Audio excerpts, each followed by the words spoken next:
नमस्कार मित्रांनो, मी आदित्य करतो सगळ्यांचं स्वागत स्वॅगमध्ये. कारण कॅनडा डे आहे स्पेशल आजच्या ब्लॉगमध्ये. सुरुवातीला तर गेलो आम्ही इंडियन फूड ट्राय करायला. इंडियाज टेस्ट या बफेमध्ये पोटभर खायला. एंट्री करून आम्ही पोहोचलो बफे सेक्शनमध्ये आणि हे इंडियन फूडचे ऑप्शन पाहून आलो भन्नाट मूडमध्ये. नॉनव्हेजमध्ये होतं बटर चिकन, गोट करी, चिकन करी आणि मस्त बिर्याणी. तर व्हेजमध्ये होती डाळ मखनी आणि शाही पनीरची कहाणी. आणि पालक पनीरची तर आहे सारी दुनिया दिवानी. सगळे ऑप्शन्स बघून तर आम्ही खूप एक्साइटेड झालो होतो, पण आम्ही ठरवलं की सगळे पदार्थ थोडे थोडे ट्राय करायचे. सगळे पदार्थ ट्राय करून झाल्यानंतर आम्ही गेलो सेकंड राऊंडसाठी, ज्यामध्ये चिकन टिक्का, तंदुरी चिकन, गुलाबजामुन आणि हा अट्रॅक्टिव्ह गाजर हलवा. प्रत्येक घासात घरची चव होती, इंडियाची आठवण होती. अजूनही खूप सारे ऑप्शन्स होते.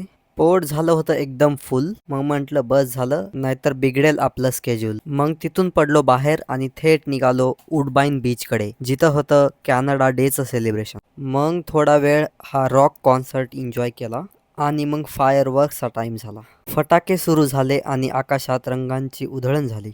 प्रत्येक फटाक्याचा झोत काहीतरी सांगून जात होता.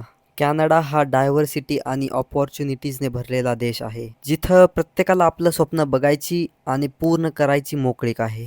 मग शेवटी एवढं सांगतो, स्वप्न नक्की बघा आणि प्रयत्न पूर्ण करा, कारण प्रयत्नाने स्वप्न नक्की पूर्ण होतात.